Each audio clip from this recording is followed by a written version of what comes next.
परीक्षा खबरी 15, 16 और 17 नवंबर के। पहले करंट अफेयर्स जो वन लाइनर है वो देखेंगे, उसके बाद मुख्य परीक्षा के जो विशेषांक हैं वो। प्रख्यात हिंदी उपन्यासकार मन्नू भंडारी का निधन। अपने उपन्यास आपकी बंटी और महाभोज के लिए प्रसिद्ध हिंदी उपन्यासकार मन्नू भंडारी का नवंबर 2021 में निधन हो गया। 1931 में मध्य प्रदेश के भानपुरा में जन्मी वह हिंदी साहित्यिक आंदोलन नई कहानी के अग्रदूत दिवंगत के हिंदी कथा लेखक राजेंद्र यादव की पत्नी थी।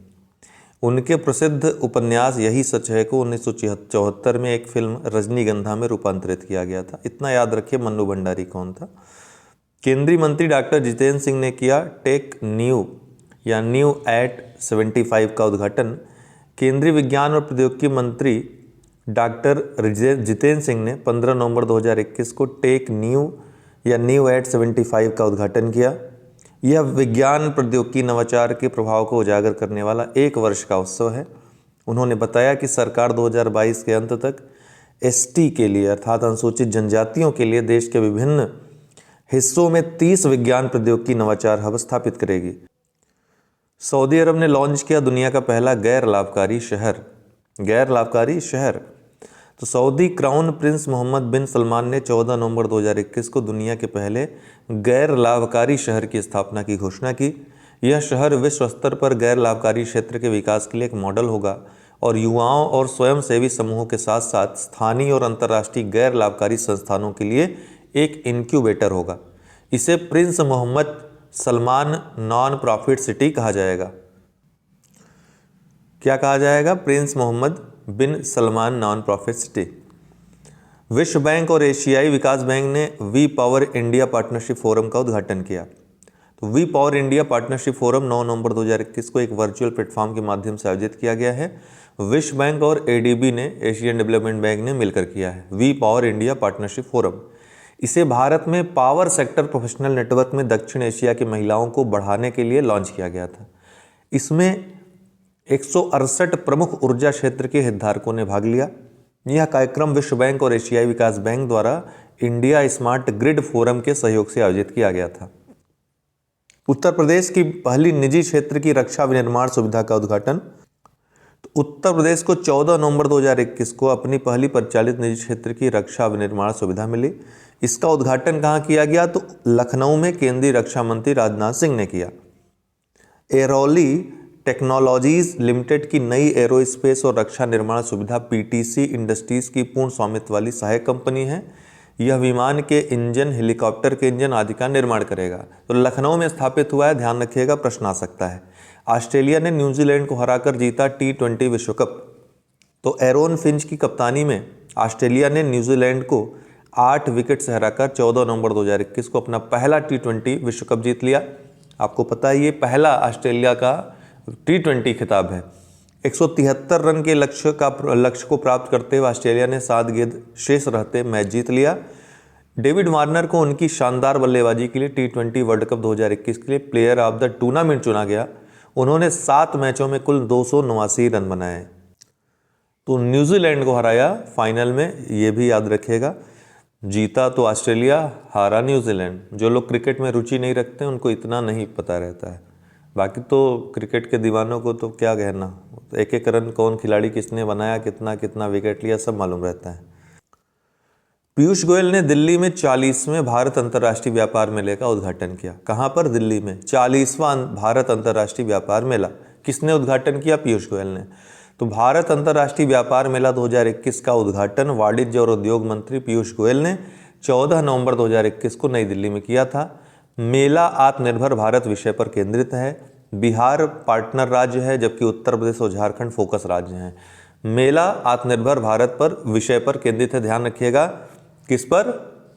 आत्मनिर्भर भारत। विषय क्या है इसका? आत्मनिर्भर भारत है। पार्टनर राज्य कौन है? बिहार है। उत्तर प्रदेश और झारखंड फोकस राज्य हैं। विदेशी दारी अफगानिस्तान, बांग्लादेश, बहरीन, किर्गिस्तान, नेपाल, श्रीलंका, संयुक्त अरब अमीरात, ट्यूनीशिया और तुर्की से है। दुनिया के शीर्ष 10 सबसे प्रदूषित शहरों में 3 भारतीय महानगर शामिल हैं। तो IQR के अनुसार स्विट्जरलैंड स्थित एक जलवायु समूह जो संयुक्त राष्ट्र पर्यावरण कार्यक्रम का एक प्रौद्योगिकी साझेदार भी है, ने दिल्ली, मुंबई और कोलकाता को दुनिया के शीर्ष 10 सबसे प्रदूषित शहरों में सूचीबद्ध किया है। किसे? दिल्ली, मुंबई, कोलकाता टॉप 10 में ये 3 शहर भारत के हैं। जबकि दिल्ली 460 के AQI एयर क्वालिटी इंडेक्स के साथ शीर्ष पर है, कोलकाता छठे पर, मुंबई चौथे स्थान पे है, पाकिस्तान में लाहौर दूसरे स्थान पे है। तो दिल्ली जो है AQI में शीर्ष स्थान पे है, पहले स्थान पे है। थूया तमीज पत्रलार पुरस्कार ये किसको मिला? 18 वर्षीय वी वरदराजन को। क्या? थूया तमीज पत्रलार पुरस्कार। प्रधानमंत्री मोदी ने उत्तर प्रदेश में किया पूर्वांचल एक्सप्रेस का उद्घाटन। तो प्रधानमंत्री मोदी ने 16 नवंबर 2021 को सुल्तानपुर जिले के करवल खीरी में, कहाँ पर? सुल्तानपुर जिले के करवल खीरी में पूर्वांचल एक्सप्रेसवे का उद्घाटन करने के लिए उत्तर प्रदेश का दौरा किया। उद्घाटन के बाद उन्होंने एक्सप्रेसवे पर निर्मित 3.2 किलोमीटर लंबी हवाई पट्टी पर भारतीय वायुसेना द्वारा किए गए एयर शो में भी भाग लिया। पूर्वांचल एक्सप्रेसवे की लंबाई कितनी है? 341 किलोमीटर है। यह 14 सराय गांव से शुरू होकर गांव हैदरिया पर समाप्त होता है। और ये 14 सराय गाय या चांद सराय जो गांव है ये लखनऊ में स्थित है। और ये पूर्वी जो पश्चिमी सिरा है इस पूर्वांचल एक्सप्रेस का लखनऊ में है, ठीक है, चांद सराय गाँव में। और पूर्वी जो सिरा है वो हदरिया गाँव में है, जो कि कहाँ पर स्थित है? गाजीपुर जिले में स्थित है। ये भी याद रखिएगा, लखनऊ से गाजीपुर। तंजावुर में खुला भारत का पहला खाद्य सुरक्षा संग्रहालय। तो केंद्रीय वाणिज्य और उद्योग, खाद्य और सार्वजनिक वितरण मंत्री पीयूष गोयल ने 15 नवंबर 2021 को तमिलनाडु के तंजावुर में भारत का पहला खाद्य सुरक्षा संग्रहालय आभासी तौर पर लॉन्च किया। कहाँ पर? तंजावुर में। संग्रहालय निर्भरता से आत्मनिर्भरता तक भारत की कृषि क्रांति को प्रदर्शित करता है। यह विश्व के सबसे बड़े खाद्यान्न निर्यातकों में से एक होने के लिए शिप टू माउथ भारत की खाद्य सुरक्षा यात्रा को चित्रित करने वाला पहला है। ध्यान रखिएगा, तंजावुर में खुला भारत का पहला खाद्य सुरक्षा संग्रहालय। ये मोस्ट इंपॉर्टेंट प्रश्न की श्रेणी में है। मुख्तार अब्बास नकवी ने दिल्ली में हुनर हाट के 33वें संस्करण का उद्घाटन किया। तो केंद्रीय अल्पसंख्यक मामलों के मंत्री मुख्तार अब्बास नकवी ने हुनर हाट के 33वें संस्करण का उद्घाटन कहाँ किया? दिल्ली में। यह 14 से 27 नवंबर 2021 तक भारत अंतर्राष्ट्रीय व्यापार मेला प्रगति मैदान नई दिल्ली में आयोजित किया जा रहा है। अगला हुनर हाट हैदराबाद, फिर सूरत, JLN स्टेडियम नई दिल्ली में आयोजित किया जाएगा। सिट मैक्स 21 भारत, सिंगापुर और थाईलैंड का ये त्रिपक्षीय अभ्यास INS करमुक अंडमान सागर में 15 से 16 नवंबर 2021 में भारत, सिंगापुर, थाईलैंड त्रिपक्षीय समुद्री अभ्यास सिट मैक्स 21 के 30वें संस्करण में भाग ले रहा है। तो सिट मैक्स किसका है? सिंगापुर, थाईलैंड और इंडिया का, भारत का त्रिपक्षीय अभ्यास है। 16 से 18 नवंबर 2021 तक आयोजित होगा 3 दिवसीय उत्सव काशी उत्सव। तो काशी की क्लासिक विरासत और संस्कृति का जश्न मनाने के लिए 16 से 18 नवंबर 2021 तक वाराणसी में 3 दिवसीय उत्सव काशी उत्सव का आयोजन किया जा रहा है। और उत्सव के प्रत्येक दिन के लिए एक विषय वस्तु समर्पित किया गया है। और ये विषय हैं काशी के हस्ताक्षर, कबीर, रैदास की बानी, निर्गुण काशी और कविता और कहानी काशी की जुबानी।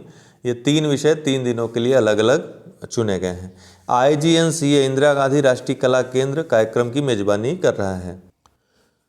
तो ये प्रीलिम्स विशेष था। अभी मुख्य परीक्षा विशेष। थर्ड पेपर भारतीय अंतरिक्ष व्यवस्था विज्ञान प्रौद्योगिकी के अंतर्गत भारतीय अंतरिक्ष व्यवस्था की चुनौतियां और संभावनाओं के बारे में देखेंगे। तोड़ दो या क्षितिज मैं भी देख लूं उस पार क्या है, जा रहे जिस पंथ से युगकल्प उसका छोर क्या है। सिंधु की निःसीमता पर लघु लहर का लास कैसा, दीप लघु शिर पर धरे आलोक का आकाश कैसा। बहुत कुछ ये लाइनें जो है कह जाती हैं अंतरिक्ष जो की संभावनाएं हैं उनके विषय में। भारत में आधुनिक अंतरिक्ष कार्यक्रम के जनक डॉक्टर विक्रम साराभाई थे। भारतीय अंतरिक्ष कार्यक्रम का प्राथमिक उद्देश्य राष्ट्रीय हित में अंतरिक्ष तकनीक एवं उसके अनुप्रयोगों का विकास करना है। भारत ने जब अपने अंतरिक्ष कार्यक्रम की शुरुआत की थी तो कई विकसित देशों ने इसका मजाक बनाया था, परंतु भारत ने अपने कम बजट में भी उच्च अंतरिक्ष तकनीक को हासिल करने में सफलता प्राप्त की और आज वह श्रेष्ठ अंतरिक्ष तकनीक वाले देशों की कतार में शामिल है। न सिर्फ कतार में शामिल बल्कि अमेरिका, ब्राज़ील और भी बड़े बड़े जो देश हैं, यूरोपीय कंट्रीज़ हैं, उनके उपग्रह भी भारत जो है कहाँ ले जा रहा है, अंतरिक्ष में ले जा रहा है ना। तो आज ये स्तर भारत को प्राप्त है। अंतरिक्ष विज्ञान में अग्रणी है भारत। अंतरिक्ष विज्ञान के क्षेत्र में भारत ने निरंतर प्रगति की है और कई मामलों में साबित कर दिखाया है कि दुनिया के किसी भी विकसित देश से वह पीछे नहीं है। अब कई देश भारत के प्रक्षेपण यान से अपने उपग्रहों को अंतरिक्ष में भेजने लगे हैं। इनमें ऐसे देश भी शामिल हैं जिनके पास उपग्रह प्रक्षेपण की उन्नत तकनीक है। भारत द्वारा एक साथ 104 उपग्रहों का प्रक्षेपण इस बात का ज्वलंत उदाहरण है। इस तरह उपग्रह प्रक्षेपण कारोबार में भारत तेजी से आगे बढ़ रहा है। इसी प्रगति की एक उल्लेखनीय उपलब्धि मिशन शक्ति है। भारत की अंतरिक्ष उपलब्धियों की बात करें तो 22 जनवरी 2020 को बेंगलुरु में भारतीय अंतरिक्ष अनुसंधान संगठन ISRO, international academy of astronautics और एस्ट्रोनॉटिकल सोसाइटी ऑफ इंडिया के पहले सम्मेलन में इसरो द्वारा मानवयुक्त गगनयान मिशन के लिए एक अर्धमानवीय महिला रोबोट व्योममित्र को लॉन्च किया। 27 मार्च 2019 को भारत ने मिशन शक्ति को सफलतापूर्वक अंजाम देते हुए एंटी सैटेलाइट मिसाइल से 3 मिनट में एक लाइव भारतीय सैटेलाइट को सफलतापूर्वक नष्ट कर दिया और विश्व की जो महाशक्तियां हैं अंतरिक्ष शक्तियों में शामिल हो गया। 11 अप्रैल 2018 को इसरो ने नेविगेशन सैटेलाइट IRNSS लॉन्च किया। यह स्वदेशी तकनीक से निर्मित नेविगेशन सैटेलाइट है। इसके साथ ही भारत के पास अब अमेरिका के GPS सिस्टम की तरह अपना खुद का नेविगेशन सिस्टम है। 5 जून 2017 को इसरो ने देश का सबसे भारी rocket GSLV Mk3 Mark 3 launch किया। यह अपने साथ 3136 किलोग्राम का सैटेलाइट GSAT-19 साथ लेकर गया। इससे पहले 2300 किलोग्राम से भारी सैटेलाइटों के प्रक्षेपण के लिए विदेशी प्रक्षेपकों पर ही निर्भर रहना पड़ता था। 14 फरवरी 2017 को इसरो ने PSLV के जरिए एक साथ 104 सैटेलाइट लॉन्च कर विश्व में कीर्तिमान स्थापित किया। इससे पहले इसरो ने वर्ष 2016 में एक साथ 20 सैटेलाइट प्रक्षेपित किया था, जबकि विश्व में सबसे अधिक रूस ने वर्ष 2014 में 37 सैटेलाइट लॉन्च कर रिकॉर्ड बनाया था। लेकिन इस अभियान में भेजे गए 104 उपग्रहों में से 3 भारत के थे और शेष 101 उपग्रह इजराइल, कजाकिस्तान, नीदरलैंड, स्विट्जरलैंड और USA के थे। तो भारत ने ये महान कीर्तिमान स्थापित किया है अंतरिक्ष के क्षेत्र में। 25 सितंबर 2014 को भारत ने मंगल ग्रह की कक्षा में सफलतापूर्वक मंगलयान स्थापित किया। इसकी उपलब्धि का अंदाजा इसी बात से लगाया जा सकता है कि भारत ऐसा पहला देश था जिसने अपने पहले ही प्रयास में यह उपलब्धि हासिल की। इसके अलावा यह अभियान इतना सस्ता था कि अंतरिक्ष मिशन की पृष्ठभूमि पर बनी एक फिल्म ग्रेविटी का बजट भी भारतीय मिशन से महंगा था। भारतीय मंगलयान मिशन का बजट करीब 460 करोड़ रुपए, जबकि वर्ष 2013 में आई ग्रेविटी फिल्म का करीब 690 करोड़ रुपए था। 22 अक्टूबर 2008 को इसरो ने देश का पहला चंद्र मिशन चंद्रयान-1 सफलतापूर्वक लॉन्च किया था। ये सभी उपलब्धियां थी। अंतरिक्ष के आर्थिक उपयोग की संभावनाएं क्या हैं? तो मौजूदा समय में विश्व की कई कंपनियां अंतरिक्ष की वाणिज्यिक दौड़ में शामिल हुई हैं। SpaceX जैसी इन कंपनियों ने विश्व को अंतरिक्ष के आर्थिक उपयोग के लिए सोचने को प्रोत्साहित किया है। वर्तमान में वैश्विक अंतरिक्ष उद्योग का आकार $350 बिलियन है। इसके वर्ष 2025 तक बढ़कर $550 बिलियन होने की संभावनाएं हैं। अंतरिक्ष में पर्यटन एक बड़ा उद्योग भविष्य में साबित हो सकता है। अंतरिक्ष पर्यटन का लोगों के पास पैसे अब धीरे धीरे बढ़ेंगे, लोग धनवान होते जाएंगे। तो पैसे किस लिए होंगे? खर्च करने के लिए होंगे। खर्च कहाँ करेंगे? धरती तो घूम चुके, अब आकाश में चलते हैं घूमने। तो इस प्रकार अंतरिक्ष एक महत्वपूर्ण बाजार के रूप में विकसित हो रहा है। इसरो ने अंतरिक्ष के क्षेत्र में महत्वपूर्ण उपलब्धियां हासिल की हैं, किंतु भारत का अंतरिक्ष उद्योग $7 बिलियन के आसपास है, जो वैश्विक बाजार का केवल 2% ही है। भारत के अंतरिक्ष उद्योग के इस आकार में ब्रॉडबैंड तथा DTH सेवाओं का हिस्सा करीब 2/3 है। तो मैक्सिमम जो हिस्सा है वो टेक्निकल है। पर्यटन का क्षेत्र में या फिर अन्य क्षेत्रों में भारत ने, या अभी देखा आपने रूस ने भेजा था एक मूवी बनाने के लिए, तो आगे आने वाले समय में इस क्षेत्र में काफ़ी संभावनाएं हैं। ज़रूरत है भारत को इस और विचार करने की, और भारत ने विचार भी किया है, स्थापित कर दिया है न्यू इंडिया स्पेस लिमिटेड, जो कि निजी क्षेत्र में काम करेगा बढ़ावा देने के लिए। तो इसरो के अनुसार वर्ष 2030 तक भारत द्वारा अंतरिक्ष में अपना अंतरिक्ष स्टेशन स्थापित किया जाएगा। इसके साथ ही वर्ष 2022 तक 3 सदस्यीय दल को अंतरिक्ष भेजने के लिए गगनयान परियोजना को भी मंजूरी दे दी गई है। निजी क्षेत्र की भूमिका के बारे में बात करें तो भारत में अंतरिक्ष के लिए निजी क्षेत्र की भूमिका को सीमित रखा गया है। सिर्फ कम महत्वपूर्ण कार्यों के लिए ही निजी क्षेत्र की सेवाएं ली जा रही हैं। उपकरणों को बनाना और जोड़ना तथा परीक्षण जैसे महत्वपूर्ण कार्य अभी भी इसरो ही करता है। यह ध्यान देने योग्य है कि विश्व का सबसे बड़ा अंतरिक्ष क्षेत्र का संस्थान नासा भी निजी क्षेत्र की सहायता लेता रहा है। मौजूदा समय में भारत में नवीन अंतरिक्ष से संबंधित 20 से अधिक स्टार्टअप मौजूद हैं। इन उद्यमों का दृष्टिकोण पारंपरिक विक्रेता आपूर्तिकर्ता मॉडल से भिन्न है। ये स्टार्टअप सीधे व्यापार से जुड़कर या सीधे उपभोक्ता से जुड़कर व्यापार की संभावनाएं तलाश रहे हैं।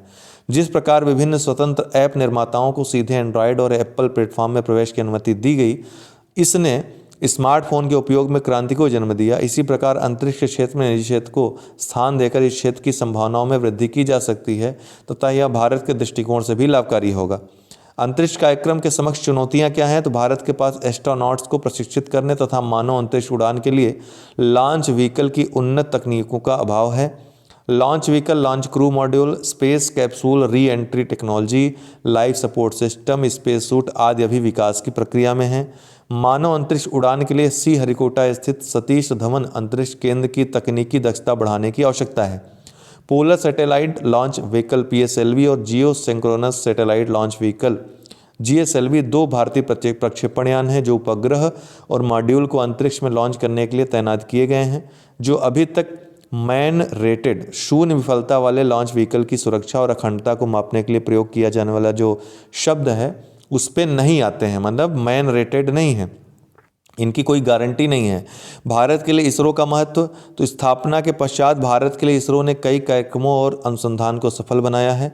इसने न सिर्फ भारत के कल्याण के लिए बल्कि भारत को विश्व के समक्ष सॉफ्ट पावर के रूप में स्थापित करने में भी महत्वपूर्ण भूमिका निभाई है।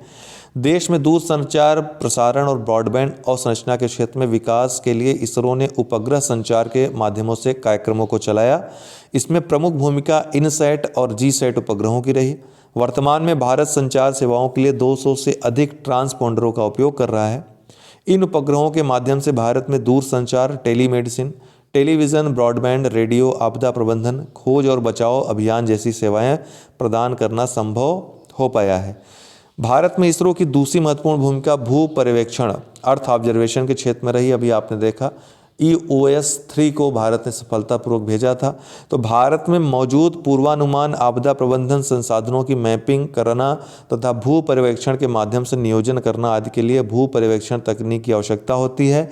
मौसम की सटीक जानकारी के द्वारा कृषि और जल प्रबंधन तथा आपदा के समय वक्त रहते बचाव कार्य इसी तकनीक के द्वारा संभव हो सका है। इसके माध्यम से न सिर्फ आपदा से लोगों की रक्षा की जा सकेगी बल्कि जो अरबों का जो बर्बाद हो जाता है धन, उसको भी बचाया जा सकेगा। भारत में वन सर्वेक्षण रिपोर्ट भी इसी तकनीक द्वारा तैयार होती है। तीसरा महत्वपूर्ण क्षेत्र उपग्रह आधारित नौवहन है। नौवहन तकनीक का उपयोग भारत में वायु सेवाओं को मजबूत बनाने और इसकी गुणवत्ता को सुधार करने के लिए होता है। साथ ही वर्तमान समय में वायु आधारित सुरक्षा चुनौतियां भी कम नहीं हैं। खासकर चीन, पाकिस्तान से लगातार चुनौतियां मिलती रहती हैं। इनको ध्यान में रखकर भारत ने गगन कार्यक्रम की शुरुआत की। भारत ने कुछ समय पूर्व ही इस कार्यक्रम से आगे बढ़ते हुए IRNSS लॉन्च किया है जो 7 उपग्रहों पर आधारित है। भारत ने वर्ष 2016 में IRNSS के नाम से परिवर्तन करके इसे नाविक कर दिया है। भारतीय अंतरिक्ष अनुसंधान संगठन की बात करें तो वर्ष 1969 में भारतीय अंतरिक्ष अनुसंधान संगठन की स्थापना हुई। यह भारत सरकार की अंतरिक्ष एजेंसी है और इसका मुख्यालय बेंगलुरु में है। इसे अंतरिक्ष अनुसंधान के लिए देश के प्रथम प्रधानमंत्री जवाहरलाल नेहरू और उनके करीबी सहयोगी और वैज्ञानिक विक्रम साराभाई के प्रयासों से स्थापित किया गया। इसे भारत सरकार के स्पेस डिपार्टमेंट द्वारा प्रबंधित किया जाता है जो सीधे भारत के प्रधानमंत्री को रिपोर्ट करता है। इसरो अपने विभिन्न केंद्रों के देशव्यापी नेटवर्क के माध्यम से संचालित होता है। तो आज के लिए इतना ही। बहुत बहुत धन्यवाद।